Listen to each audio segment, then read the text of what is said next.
વિધવા બહેનો માટે પેન્શન યોજના અખિલ ગુજરાત રાજપૂત યુવા સંઘની એક બહુ ઝુંબેશ 3 થી 4 5 વર્ષની અંતે સરકારે સ્વીકાર્યું હતું કે આ વિધવા બહેનોને કોઈ પણ ગુજરાતની વિધવા બહેનો હોય, વિધવા માતા હોય તો એને પેન્શન આપવું એવું સરકારે સ્વીકાર્યું. પણ છેલ્લા 5 વર્ષથી એમાં એક પણ રૂપિયાનો વધારો નથી કર્યો. એટલે આપણે રૂબરૂ પણ રજૂઆતો કરી, પત્રથી પણ રજૂઆતો કરી, પણ પત્રના કોઈ એમને જવાબ દેવાના, રૂબરૂમાં પણ કે ઘણું બધું બજેટ વધી જાય છે આ તે, એટલે એવા બધા બહાનાઓ આપ્યા. આ પુલ ઘણા બધા તૂટી જાય છે એ એમને નથી દેખાતા. પુલ તૂટી જાય છે ને એ એમને નથી દેખાતા. એટલે આ ધારાસભા સત્રમાં માર્ચમાં આપણા બધા સન્માનીય ધારાસભ્યો બધી જ્ઞાતિના એમને વિધવા માતાઓનું દુઃખ સાંભળ્યું ને ધારાસભ્યોએ સહીઓ કરી. 40 થી 42 ધારાસભ્યોએ સહી કરી કે હવે 1250 છે એ બહુ જ ઓછું કહેવાય, 5000 કરો એવું ધારાસભ્યોએ સહીઓ કરી. ધારાસભ્યોએ અમને કીધું કે ભાઈ હવે 5000 થઈ જશે, તમે ચિંતા ન કરતા. એ ધારાસભ્યોનો કાગળ સરકારે ગુમ કરી દીધો. કેવા ટાઈપનો વહીવટ! આ ગુજરાતની માતાઓનું અપમાન છે કે નથી? આવી રીતે તમે વહીવટ કરવા માંગો છો, છેતરવા માંગો છો ગુજરાતની પ્રજાને. તમે કૃષ્ણકુમારસિંહજીની વાત કરો. આજે આપણા સાહેબે ત્યાં કીધું છે ક્ષત્રિયોએ ઘણું દાન કર્યું, ભૂચરમોરીમાં આમ કર્યું, ત્યાં આમ કર્યું, એવું બધું કીધું. ગાંધીનગરમાં ગઈ 10 તારીખે કૃષ્ણકુમારસિંહજીનું સ્ટેચ્યુનું અનાવરણ હતું. મુખ્યમંત્રી ને બીજા મંત્રીઓ ગાંધીનગરમાં હાજર હતા, એક પણ સમારંભમાં ન આવ્યા. આવી ટાઈપની વાત એમની આ પ્રજાને ક્યાં સુધી છેતરી શકશો તમે? આ વહીવટ તો આપણા સામાન્ય ભાઈઓ જાણતા નથી. આવા બધા વહીવટમાં સોમનાથનું મંદિર કેવી રીતે રહ્યું છે, એની સામે કોણ લડ્યું છે? આઝાદી આવી પછી સોમનાથના મંદિરનો જીર્ણોદ્ધાર કરવાનો હતો. સરદાર પટેલ સાહેબ તો દેવ થઈ ગયા હતા. જામનગરના રાજા જામ દિગ્વિજયસિંહજીએ ફાળો બધો કર્યો. એના ઉપપ્રમુખ હતા કમિટીના, ને એમને આખો જીર્ણોદ્ધાર કર્યો. જ્યારે વિધર્મીઓ એ મંદિર તોડવા આવ્યા, લૂંટવા આવ્યા, ત્યારે એની સામે કોણ લડ્યું હતું એ આપણને બધાને ખબર છે. તો સોમનાથ મંદિર ટ્રસ્ટમાં એક પણ ક્ષત્રિય કે બીજા કોઈ એમના સાથીદારો નથી. આ બધા વહીવટ અમને પણ દેખાય છે, અમને પણ દેખાય છે આ બધો વહીવટ. એટલે કેટલી હદ સુધી તમે ખોટી વસ્તુને સાચી સાબિત કરવી? સત્તાના જોરે, કાયદાના જોરે, પૈસાના જોરે ખોટી વસ્તુને સાચી સાબિત કરવી છે. એમાં તમે પ્રજા હમણે આ 2 દિવસના પ્રવાસ દરમિયાન એમને નવી વાતો કરી કે ભાઈ અનામત આમ જવાની, અનામત શરૂ તમે કરી હતી? શરૂ તમે કરી હતી તો તમે કહી શકો. ખાલી પ્રજાને ભરમાવા સિવાય બીજી વાત નહીં. એટલે ચૂંટણીમાં તમે જે કાંઈ કામ કર્યા, દુનિયામાં તમારું નામ છે, અમને વાંધો નથી. તમને કોઈ પણ તકલીફ ન પડે એટલે અમે પત્ર કાયદેસરનો જાહેર કર્યો ગુજરાતની પ્રજામાં કે વડાપ્રધાનશ્રીની સુરક્ષા છે આપણી જવાબદારી છે અને ક્ષત્રિયો એમાં સામેથી પહેલ કરે છે. એટલે આપણે પત્ર જાહેર કર્યો કે વડાપ્રધાનની સભા અને કોઈ પણ મહાનુભાવની સભામાં આપણે હવે વિરોધ નહીં કરીએ. પણ આ ક્ષત્રિય આંદોલન વિશે એક પણ શબ્દ બોલ્યા નહીં. એ ક્ષત્રિયોને બહુ મોટું દુઃખ છે. આપણે 10 વર્ષથી તો આપની જ સરકાર છે, તો જૂના વહીવટના ક્યાં સુધી તમે ગાણા ગયા રાખશો? આ 10 વર્ષમાં ઓલા સામેના પક્ષનો એજન્ડાની વાત કરે, એમના પોતાના એજન્ડાની વાત નથી કરતા. એના પોતાના એજન્ડામાં શું કરવાનું છે? એટલે આવી આ તો બધી રાજકારણની વાત છે, આપણી રાજકીય લડાઈ નથી, એટલે એની આપણે ચર્ચા નથી કરતા. પણ આપણને અપેક્ષા હતી કે ભાઈ આટલા ટાઈમથી આ ક્ષત્રિય આંદોલન ચાલે છે તો એના વિશે સાહેબ કંઈક ને કંઈક કહેશે, પણ એક પણ શબ્દ બોલ્યા નથી. એ બહુ મોટું દુઃખ છે આપણને. એટલા માટે 3-4 વસ્તુઓ મારે આપની પાસેથી જોઈ છે. આના બધા રસ્તાઓ પણ હોય છે, પણ આપ એ યાદ રાખજો કે ક્ષત્રિય સમાજ કે અન્ય પ્રજા એને સારું લાગે એવું આપણે ક્યારેય વિચારતા નથી. અમે જે કમિટીમાં છીએ સારું લાગે એવું નથી વિચારતા. તમારા હિતમાં, આપણા હિતમાં શું છે, તમારે શેમાં તમારો ધર્મ સચવાય એમ છે, શેમાં તમારી એકતા સચવાય એમ છે, શેમાં દેશની એકતા સચવાય એમ છે, એ વાત આપણે સમજીએ છીએ અને એ મુજબ કાર્ય કરીએ છીએ.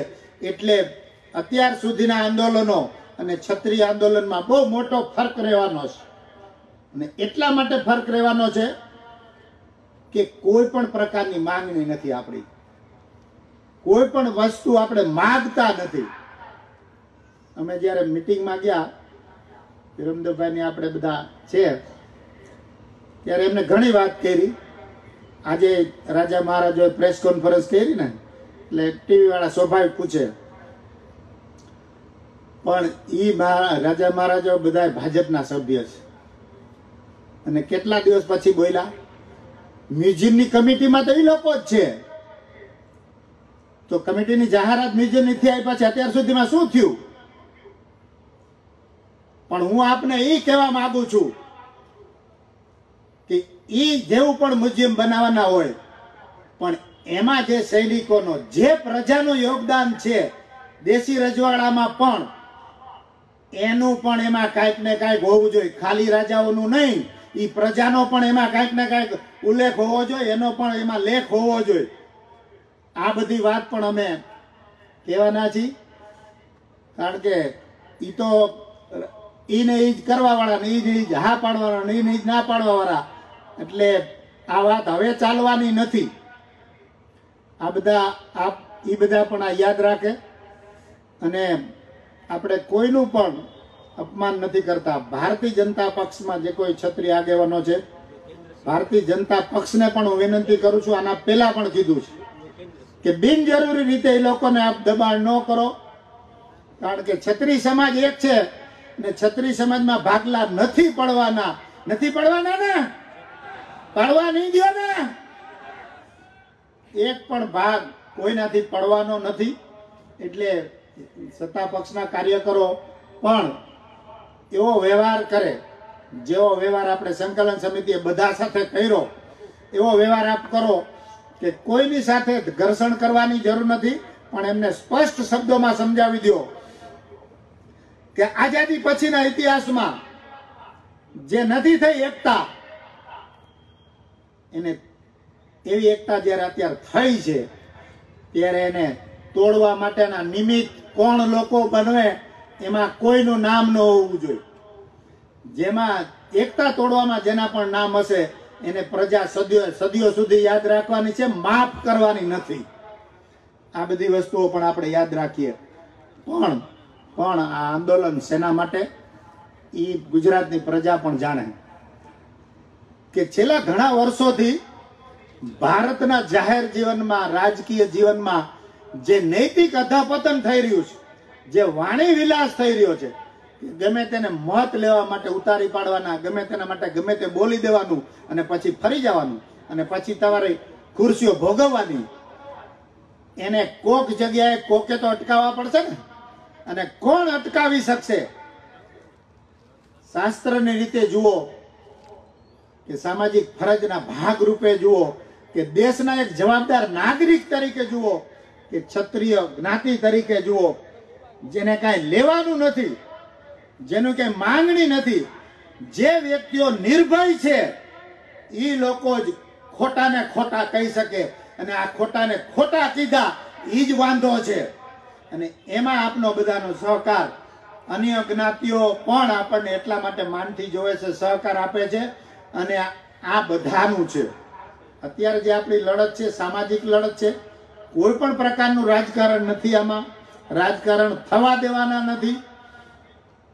એટલે અન્ય જ્ઞાતિઓને પણ અમારી વિનંતી છે કે ક્ષત્રિય સમાજ આટલો મોટી સંખ્યામાં હોવા છતાં એની એક સાચી વાત આ લોકોને સાંભળવાની તૈયારી ન હોય તો અન્ય સમાજને એ લોકો શું સમજે છે? એ લોકો એટલા માટે આપણી વાત નથી સમજતા. આપણે બધા પણ સમજી લઈએ કે કાલ સવારે આદિવાસી સમાજ છે, દલિત સમાજ છે, કે રબારી સમાજ છે, કે પાટીદાર સમાજ છે, આજે તો ક્ષત્રિય સમાજને આપણે જે માગે એ આપી દઈ, પણ કાલ સવારે આ મોટા સમાજો છે એ ઊભા થાય અને પછી એ જો જીદ કરે તો આપણી ખુરશીઓ સલામત ન રહે. સમજ્યા તમે?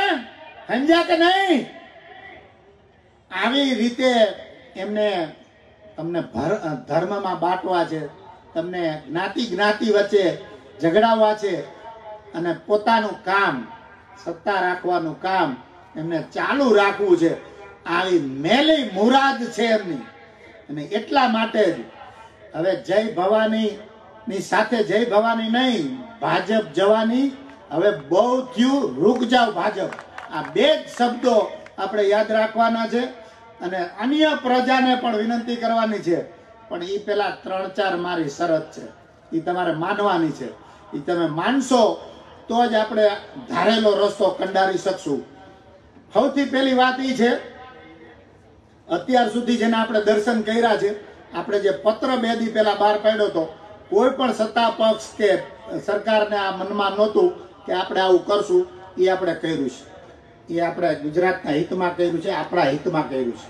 કારણ કે આપણા હેતુ સિવાય આપણું એમાં કોઈ રાજકારણ નથી.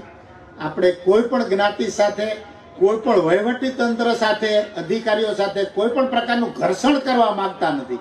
એટલા માટે અધિકારીઓને, ચૂંટણી તંત્રમાં સંકળાયેલા છે, પોલીસ અધિકારીઓને બધાને પણ હું વિનંતી કરું છું કે અત્યારે મીડિયાનો જમાનો છે અને બધી જ વસ્તુઓમાં અમારી નજર રહેવાની છે. એટલે મહેરબાની કરી અને ક્ષત્રિય સમાજ જોવે કે ન્યાયપૂર્ણ રીતે આપ વહીવટ કરજો, ન્યાયપૂર્ણ રીતે પ્રક્રિયા કરજો. એ મારી આપ બધાને વિનંતી પણ છે, અપીલ પણ છે. પણ આપની બધા માટે અત્યારે કદાચ પરસોત્તમભાઈ આવે ને, પરસોત્તમભાઈને આપણે બોલાવીએ ને, તો એના માટે પણ એક પણ કાકરી ચાળો ન થવો જોઈએ, એક પણ અપશબ્દ ન બોલાવવો જોઈએ. એવું જો આપણે કરી શકીએ તો મુખ્યમંત્રીની ગાદી સુધી આપણે પહોંચવાને હકદાર થાય એવું વાતાવરણ બની શકે, પ્રજા આપણામાં વિશ્વાસ કરી શકે. અને એટલા માટે મેં કીધું કે બધા નિર્ણય તમને ગમે એવા નહીં હોય, કડવા પણ હશે, પણ એ આપણા બધાના હિતમાં હશે, દેશ હિતમાં હશે, પ્રજા હિતમાં હશે, ક્ષત્રિય સમાજના હિતમાં હશે, ક્ષત્રિય સમાજની અસ્મિતા માટે હશે. અને આટલા માટે 2-3 વાત બહુ મહત્વની મારે આપની પાસે જોઈ છે કે અત્યારે જે આપણી શક્તિ છે એ શક્તિ અનેક ગણી વધી શકે એમ છે. અનેક ગણી વધારવી છે ને.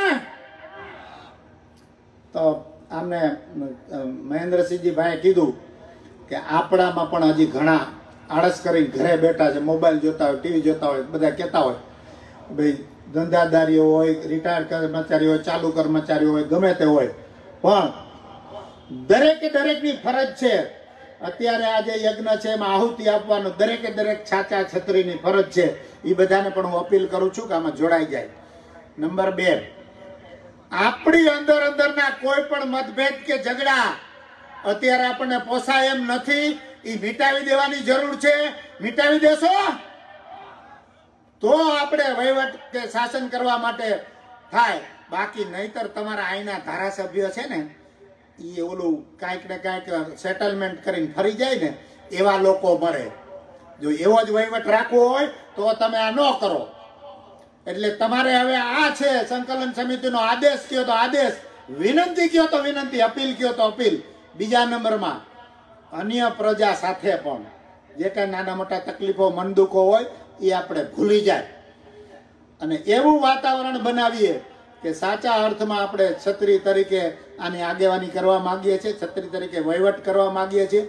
એવી રીતે આગળ વધવાનો આપણો વિચાર છે.